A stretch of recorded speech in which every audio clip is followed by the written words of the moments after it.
باغی بن کے شادی کرو, باغی بن کے نکاح کرو, کر کے بتاؤ سوسائٹی کی ایسی کی تیسی. اگر سورس آف انکم نہیں ہے تو اس نیت سے کمانا شروع کرو کہ شادی کروں گا, اللہ مدد کرے گا.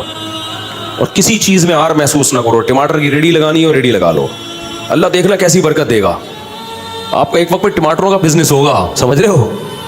اور رکشا چلانا ہے رکشا چلاؤ, نکاح کو فوکس کرو. نکاح کرنے والوں کے ساتھ اللہ نے مدد کا وعدہ کیا. میں نے سرسری طور پہ خط پڑھ لیا, لیکن میں یہ پڑھنے کے قابل نہیں ہے جو انہوں نے حالات لکھے ہیں نا, سنانے کے قابل نہیں ہے لوگوں کو. تو اس لیے آپ نکاح کو فوکس کرو, اللہ کی مدد انشاءاللہ آپ کے ساتھ ہوگی. ماں باپ سے پوچھ کے جو شادی کرتا ہے بہت بڑا بے وقوف ہے, اس کو بے وقوفی کا ایوارڈ ملنا چاہیے. میں آپ کے سامنے ماں باپ کے کتنے حقوق بیان کرتا ہوں کہ نہیں کرتا. مجھے نہیں یاد پڑتا کبھی مجھے والدین کا تذکرہ اور میں نے اپنے رونے کو ضبط نہ کیا ہو. یہ رشتہ ایسا ہے نا ماں باپ کا, انسان نہیں آنکھوں پہ ضبط کر سکتا. شادی میں نے اپنے ابا اماں کو بھی لفٹ نہیں کرائی, سمجھ رہے ہو. لوگوں نے شادی کی, ہماری اماں تھوڑی خوش تھی دوسری شادی پہ کہ بیٹا ماشاءاللہ ماشاءاللہ. کون خوش ہوتا ہے, رشتہ ہی نہیں مل رہا تھا. جہاں جاتے لڑکی والے کہتے ہیں اماں کو تو لے کر آؤ, ہم کہتے ہیں اماں ہی تو سب سے بڑی رکاوٹ ہے. تو ہم نے اپنی اماں کے ٹوٹی پھوٹی کوشش کی قدموں میں جنت تلاش کریں. میں نہیں کہہ رہا ہم نے بہت کوئی خدمت کی ہے, تو ٹوٹی پھوٹی کوشش کی کہ ہم اماں ہم سے راضی ہی جائیں. الحمدللہ راضی ہی گئی ہیں دنیا سے, لیکن بھائی اللہ پہلے ہے. تو اللہ میاں نے کہا ہے کہ جو ہے نا یہ ماں باپ تمہیں آخرت میں عذاب سے نہیں بچا. نکاح ہم اللہ کا حکم سمجھ کے کرتے ہیں, امی کے کہنے پہ بولو نہیں کرتے, کلچر کے کہنے پہ تھوڑی کرتے ہیں. تو شادی ایسی کی تیسے میں نے کر لی. اماں بہت غصے ہوتی تھی, میں اماں کے پاؤں پکڑنے جاتا تھا, وہ رشتہ ہی نہیں دے رہا تھا نا کوئی. مسئلہ یہ تھا کریں کیسے, خالی نظریے لے کے گھوم رہا تھا میں. ٹھیک ہے, لوگ سن کے کان پک گئے تھے, یار مفتی صاحب دوسری شادی ہر وقت تو کر لو نا. ابے میں نے کہا وہ رشتہ ہی نہیں دے رہا تو کہاں سے کریں.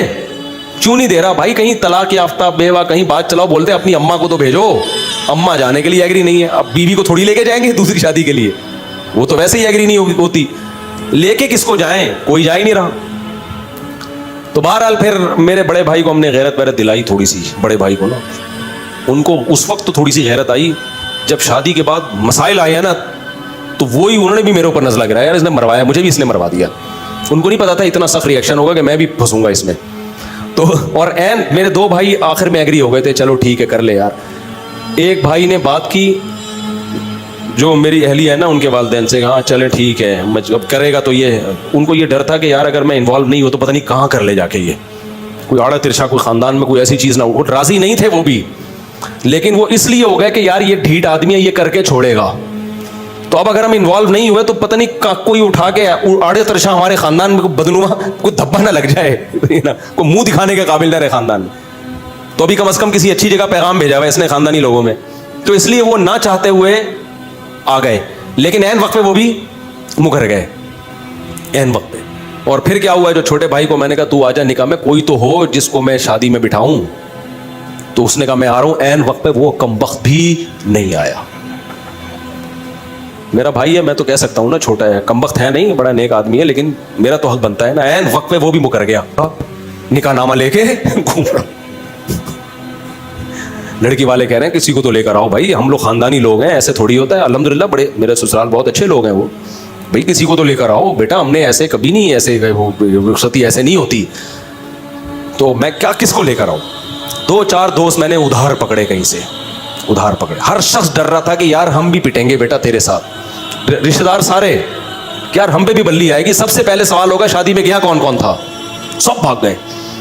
تو 2-4 پھر رہ گئے تھے, ان کو اتنی بد دعائیں ملی ہیں نا بعد میں, اتنی. ان کے جب بھی اب تک کوئی مسئلہ ان کے ساتھ ہوتا ہے نا, کہتے ہیں دیکھا جو کرو گے وہ بھرو گے. اب تک ان کو اتانے دیے جاتے. تو اس موقع پر پھر ہماری اماں راضی نہیں تھیں. ہم نے کہا کوئی بات نہیں یار, اماں کی ویلیو ہے ہمارے دل میں, لیکن اللہ پہلے ہے بھائی.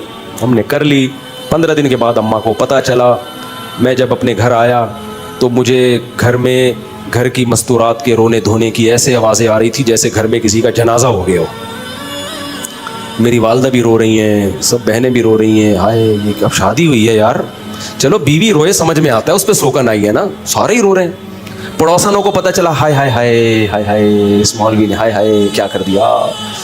پڑوسی برے بن گئے میرے لیے سب. جس کو ابھی تو ماحول بن گیا ہے, جب میں نے کیا تھا ماحول نہیں بنا ہوا تھا.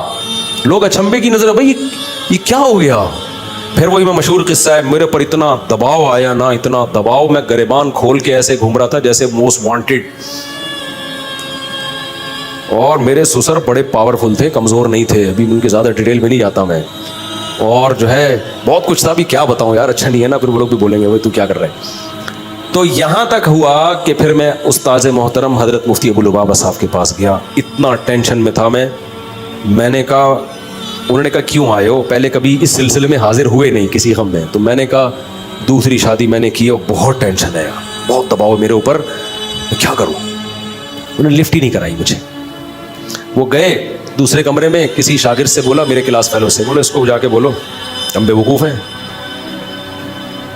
اس کی صحت دیکھو. میں بہت دبلا پتلا تھا, میں بہت باریک سا تھا. اب تو میں کافی ہیلدی ہو گیا ہوں, میں بہت ہی دبلا تھا, 60 کلو میرا وزن تھا, اور مالی حالات بھی کوئی بہت اچھے نہیں تھے. انہوں نے کہا ہم پہ پاس پیسہ بھی زیادہ ہے, ہماری صحت بھی اچھی ہے, ہمیں سنتیں پوری کرنے کا خیال نہیں آ رہا. اس کو دیکھو. اور اب آیا روتا ہوا, رو نہیں رہا تھا, یعنی صورت میری رونے والی بنی ہوئی تھی. پھر مجھے کہنے لگے, اس شاگرد سے کہا, مجھے ڈائریکٹ کہا بھی نہیں ہے, لفٹ نہیں کرائی گی, کیونکہ یہ کیس ہی ایسا ہی نہیں ہے کہ اس پہ کوئی کیس بنتا ہی نہیں ہے, یہ تو تم نے خود حماقت کی ہے. پھر کہنے لگے اس شاگرد سے کہ اس کو جا کے بولو, کچھ لوگ جو ہے شہد کے چھتے میں ہاتھ ڈال کے ڈائریکٹ شہد کھا رہے ہوتے ہیں اور بولتے ہیں مکھیاں کاٹ کی ہو رہی ہیں, اور یہ شہد کے چھتے میں منہ دے کے شہد پی رہا ہے اور بول رہا ہے کہ مکھیاں کیوں کاٹ رہی ہیں. میں نے کہا اب ساری زندگی کے لیے گالیاں تمہارا مقدر ہے, ہم تو بالکل ہی منہ ہمارا اور چھوٹا سا ہو. تو اماں کے یہ حالات. پھر جب زیادہ غم آتے ہیں نا انسان پر, تو اس کو انجوائے کرنا شروع کر دیتا ہے.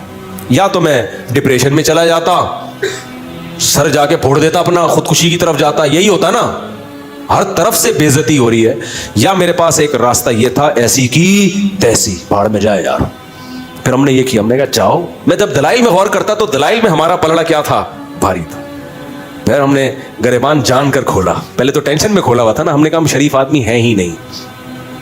لوگ کہتے تھے نا تم مولوی ہو کے, شریف آدمی ہو کے, اللہ کا شکر ہے ہماری عزت تھی, عزت دار گھرانے سے ہو کے شریف آدمی ہو کے. میں نے کہا کس نے کہا میں شریف ہوں, میں تو بدماش آدمی ہوں. تو تم تو دھوکے باز ہو. ہم نے کہا ہم ہیں دھوکے باز. تو اتنے خطابات ملے نا, اس سے میرا حوصلہ ایسا بلند ہوا نا, میں نے کہا تیسری بھی کروں گا, کسی کے باپ میں روکنے کی طاقت ہے تو روک کے دکھائے, ایسی کی تیسی. پھر جو میں پھڈے باز بناؤں نا, میں نے کہا یار اب ہمارے بڑوں نے بتا دیا تھا بیٹا زندگی گئی ہے پھڈوں میں, میں نے کہا ابھی نہیں, پھڈوں کو انجوائے کرنا ہے, ٹھیک ہے نا. یہ ہوا. تبھی تو میں کہتا ہوں دوسری شادی انتہائی ڈھیٹ قسم کے لوگوں کا کام ہے, یہ بغیرتوں کا, یعنی بہت ڈھیٹ قسم کے لوگوں کا کام ہے, سمجھ رہے ہو. اس میں بہت کچھ سننا پڑتا ہے, پھر برداشت کرو. پھر میرے اوپر دباؤ آیا, طلاق دو, اس کو دو یا اس کو دو, بہت دباؤ آیا میرے اوپر, دوسری کو چھوڑ دو. میں نے کہا میرے نا قتل کر دو, قتلے بنا کے بوری میں بند کر کے گدھوں کو کھلا دو, طلاق نہیں دوں گا میں. آج بڑے بےغیرت ہوتے ہیں بےغیرت لوگ. دوسری شادی کی, عورت سے فائدہ اٹھایا اور تھوڑے دنوں میں اس کو طلاق دے دی کہ جی میری پہلی بیوی کا دباؤ بہت تھا, میں مجبور تھا. ابے تو بے شرم آدمی, جب تیرے میں دم نہیں تھا تو نے کیا کیوں ہے؟ یہ بہت کیسز آ چکے ہیں. تبھی میں دوسری شادی والوں کو فوراً اپریشیٹ نہیں کرتا جب کوئی آگے بتاتا ہے نا دوسری کی ہے میں نے, ابھی کی ہے, ابھی آگے پتہ چلے گا. فوراً چھوڑ دیتے ہیں. ذرا سا دباؤ آتا ہے, میں تعریفیں نہیں کرتا بھائی اپنی, لیکن موٹیویشن کے لیے بتانا پڑتا ہے. ہم نے جب کی ہے, ہم پر جو دباؤ آیا ہے نا آپ سوچ نہیں سکتے, بہت دباؤ آیا ہے. تو میں نے کہا کہ مجھے, یہ میرے الفاظ ہیں آپ بھی سیکھ لو, میں نے کہا مجھے قتل کرو, چاپڑ لے کے بوٹیاں بنا کے کوؤں کو کھلا دو, یہ ہو سکتا ہے, طلاق نہیں ہوگی. اب غلط کیا صحیح کیا کر لیا, بس سب کہہ رہے تھے غلط کیا, میں کہا تو چلو اس پہ مشورہ کریں گے, غلط کیا کہ صحیح کیا کر لیا, اب یہ ریورس نہیں ہوگا یہ عمل, سمجھ رہے ہو, اب یہ عمل ریورس نہیں ہوگا. تو ایسے دھماکے کرنے ہیں تو کرو بھائی, ورنہ جیسے تمیز سے بیٹھے ہوئے ہو نا ایسے زندگی گزارو. لیکن خدا کی قسم اس ٹینشن کا اپنا مزہ ہے یار. اتنا مزہ آ رہا تھا نا, گریبان کھول کے ادھر جا رہا ہوں, وہاں گالیاں سننے کو ملی, ادھر آ رہا ہوں. تو اس سے اتنے فائدے مجھے زندگی میں حاصل ہوئے, اتنا کانفیڈنس میں. پھر میں نے کہا اب تیسری کروں گا. پھر پھڈے. ابھی میرا بیٹا مجھے کہہ رہا ہے ابا میری شادی کر دو, زبان سے نہیں کہہ رہا, ادھر ادھر سے اشارے کروا رہا ہے. تو میں نے پتہ ہے کیا کہا ہے, میں کر دوں شادی, مجھے کوئی وہ نہیں ہے, میں بچوں کی شادی بر وقت کرنے کا قائل ہوں. ہاں میں لوگوں سے یہ کہتا ہوں کہ بچے میں اگر ذرا سا بھی خطرہ ہے نا کہ باپ پہ بوجھ بنے گا, پھر اپنے خرچے پہ نہیں کرو, کیونکہ بعض بچے ابا کے خرچے پہ کر کے پروڈکٹ ہر سال آتی رہے گی ان کی, وہ سارے خرچہ کون اٹھائے گا, وہ اپنی ذمہ داری نہیں اٹھاتے. تو پھر ایسے میں ماں باپ کو کبھی ترغیب نہیں دیتا کہ اپنے خرچے پہ بیٹوں کی شادی کرو. ہاں بیٹا سمجھدار ہے, آپ کو پتا ہے کہ یہ اپنی ذمہ داریاں پوری کرے گا, ابھی بے روزگار ہے, کل روزگار لگ جائے گا, تو پھر باپ کو چاہیے کر دے. لیکن مسئلہ میرے ساتھ ایک یہ آ رہا ہے کہ یار اگر میں اپنی بہو ابھی اسی گھر میں لے آؤں, اور ساس بہو کے جھگڑے ہو گئے شروع, تو اپنے جھگڑے تو انسان نمٹا سکتا ہے, دوسروں کے نہیں نمٹا سکتا. تو پھر میں اپنے بارے میں بولتا ہوں تیرا کیا ہوگا کالیا, یعنی میرا کیا ہوگا کالیا, کیونکہ میں نے پہلے دوسری کی, پھر پھٹے ہوئے, پھر تیسری کی, پھر دوبارہ سے دونوں کے الگ سے پھٹے شروع ہو گئے, پھر چوتھی کی, پھر تینوں کے پھٹے. اب میں جا کے میری زندگی تھوڑا سکون میں آئی ہے, پھٹے مٹے ختم ہوئے, اب میں بہوؤں کے پھٹے شروع کر دوں, نہیں سمجھ میں آ رہی میرا خیال ہے. کیونکہ اب میں لے کر آیا تو میری بیگم کا پھٹا ہوا میری بہو کے ساتھ. مرد نہیں جھگڑے میں کرتا یار, مرد کا سسر کہے گا بہو سے کی خدمت کرنی ہے بیٹا کر لو, اللہ تمہیں جنت دے گا, نہیں کرنی تو بھاڑ میں جاؤ یار, ایسی کی تیسی. مرد اس چیزوں میں اگنور کر لیتا ہے. خواتین کے بڑے مسائل ہوتے ہیں, خواتین کے مسئلے ہوتے ہیں کہ جب آپ گھر پہ آؤ گے, آپ کی بیگم آپ سے بولو گی بہو نے آج مجھے یہ ٹکا سا جواب دیا ہے, کیا یہی تعلیم ہے شریعت میں؟ تو میں بہو سے پوچھوں گا کیوں بھائی ٹکا سا جواب دیا ہے, جھوٹ بول رہی ہیں یہ جھوٹ بول رہی ہیں, آپ جھوٹ بول رہی ہیں, میں کہ جھوٹی ہوں؟ بھائی وہ جھوٹی نہیں ہے, وہ سچی ہیں. پھر آپ اس سے پوچھو گے کہ خدا کی قسم پاگل ہو جاؤ گے نا, الٹے لٹک کے مر جاؤ گے یہ فیصلہ کرنا کہ ان میں صحیح کون ہے غلط کون ہے, برباد ہو جائے گی تمہاری زندگی. سارے جمعے اتوار کے بیانات ختم, مسائل کے سیشن ختم, میں ساس بہو کے جھگڑے ہی بیٹھ کے نمٹاتا رہوں گا. میرا نظریہ یہ بھائی بہو لاؤ, بچوں کی شادی ٹائم پہ کرو, بولو بھائی آئے گی نہیں اس گھر میں, سمجھ رہے ہو, ٹینشن مت پالو اپنے لیے, آئے گی دوسرے گھر میں. اپنے بیٹوں سے جا کے ادھر ہی جا کے مل لیا کرو, بہو سے بھی عزت دے دے گی, ٹھیک ہے بیزتی کا خطرہ ہوا تو بیزتی سے پہلے نکل آؤ. کیا خیال ہے؟ آج کل کی بہویں مارکیٹ میں کہاں سدھری بھی آ رہی ہیں یار. میں جانتا ہوں جوائنٹ فیملیوں میں عزت دار لوگ بڑے تمیز سے رہ رہے ہیں, ہمارے اپنے ریلیٹیو ہیں, ساری بہویں اکٹھی بڑی لائف کو انجوائے کر رہے ہیں وہ لوگ, لیکن ہر جگہ ایسے نہیں ہوتا. اب ہم جب لائیں گے ہمیں کیا پتہ یہ اگلا نکلے گا کیا, اچھے نکل آئے تو بہت اچھی بات ہے, نہیں تو بھائی ہماری تو زندگی برباد ہو جائے گی یار. تو میں جوائنٹ فیملی کا اس زمانے میں قائل نہیں ہوں. الگ الگ صاحب بچوں سے بھی میں نے بولا ہے, ابھی ایک بچہ نے زیادہ اشارے بھیجا نا, میں نے کہا بیٹا گھر ارینج کر لے, شادی میرے خرچے پہ ہوگی تیری, یہاں نہیں آئے گی. اب آپ کہہ سکتے ہو مجھ سے آپ گھر بھی بچے کے لیے آپ ارینج کر لیں, اور میرے ماشاءاللہ 8 بیٹے ہیں, تو اگر میں 13 گھر میں چلاؤں گا تو IMF سے مجھے قرضہ دلا دو بھائی.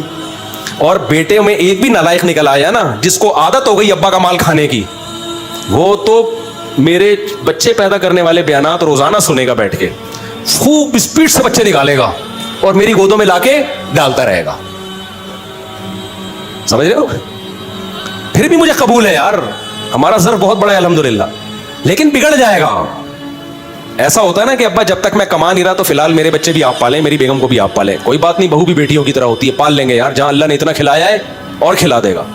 لیکن مسئلہ بگڑنے کا خطرہ ہوتا ہے کہ جب فری پھوکٹ کی لڑکوں کو عادت پڑتی ہے نا, ایک دفعہ بگڑ گئے تو قیامت تک نہیں اٹھتے. تو لڑکوں پہ تو ذمہ داریاں ڈالو. ایک واقعہ سنا کے اس ٹاپک کو ختم کرتا ہوں. ہمارے ایک جاننے والا ٹھیکیدار ہے, بہت پیسہ ہے اس کے پاس. میں نے کہا یار تمہیں اللہ نے اتنا نوازا ہے, اتنا تم کما رہے ہو. کہتا ہے یہ سب میرے باپ کی مہربانی ہے. میں نے کہا شاید اس کے باپ نے بہت پیسہ دیا. کہہ رہے نہیں, میرے باپ نے میرے سامنے سے روٹی چھین لی تھی. کہہ رہا میں ہڈ حرام تھا ونس اپون اے ٹائم, باپ کے ٹکڑوں میں پلتا تھا, گھر آ کے کھاتا رہتا تھا اور جا کے لڑکوں میں بیٹھ کے سٹے.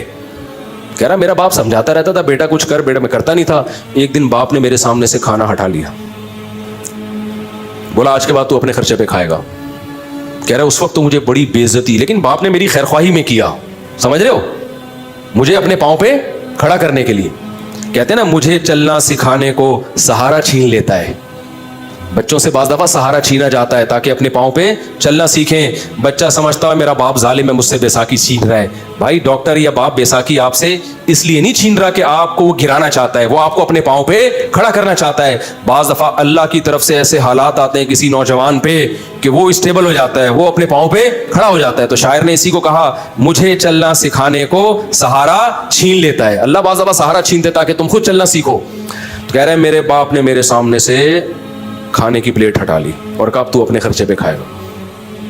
کہہ رہا اس وقت تو مجھے بڑی بے عزتی محسوس ہوئی, لیکن جب ہوش آیا تو میں سمجھ گیا. اس کے بعد میں نے کمانا شروع کیا, محنت کی, اور آج کروڑوں میں کھیل رہا ہے وہ آدمی.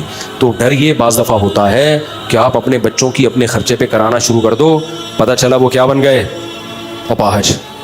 تو کراؤ ضرور. لوگ مجھے کہتے ہیں مفتی صاحب کبھی آپ بیان کرتے ہو اپنے خرچے پہ بیٹوں کی شادی کرا دیا کرو, کبھی آپ کا بیان آ رہا ہے نہیں کرایا کرو. بھائی یہ بچوں کی نوعیت پر ہے. جس بچے کے بارے میں آپ کو یہ خطرہ ہو کہ یہ اپاہج ہے, کر کچھ نہیں رہا ہے, یہ نالائق آدمی ہے, اس کی کبھی بھی مت کراؤ. کیونکہ اگر اس کی تم نے شادی کرا دی وہ اسپیڈ سے بچے نکالے گا دبا کے. اور تمہاری گود میں لا کے ڈالتا رہے گا, خرچہ ایک بھی نہیں اٹھائے گا, اور پھر اور پوستی ہو جائے گا وہ. لیکن اگر بچہ سمجھدار ہے, آپ سمجھتے ہو کہ جو کام اس کے ذمہ لگایا جاتا ہے وہ کر رہا ہے, پڑھائی کو فوکس کیا ہوا ہے اور محنت کر رہا ہے, اس کی اپنے خرچے پہ کرایا کرو. اس سے تمہارے رزق میں بھی اللہ تعالیٰ برکت دے گا, تمہیں بھی اولاد ملے گی, پوتے نواسے ملیں گے, بچہ برائیوں سے بچے گا. لیکن کرانا اس گھر میں نہیں ہے. بیٹا بڑا ہو, چل بھائی دوسرے گھر میں بہو آئے گی, اپنے لیے ٹینشنیں مت پالو. بہت خطرناک لڑائیاں ہوتی ہیں عورتوں کی, اور ان لڑائیوں میں انسان کی ایسی کی تیسی ہو جاتی. اپنی لڑائیوں انسان کو پتہ چل جاتا ہے کہ میں نے کیا کرنا ہے اپنی لڑائی میں.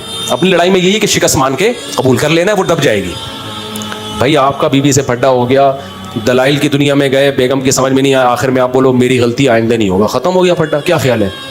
بہو کو یہ سمجھانا نا کہ تم بول تمہاری غلطی ہے, یہ نہیں. اور سم بعض دفعہ ساس ظالم ہوتی ہے, وہ اور جری ہو جاتی ہے. تو اپنی غلطی میں تو یہی ہے کہ آپ سوری کر لو گے یا جھک جاؤ گے, بولو گے ٹھیک ہے جی, مٹی پاؤ گے.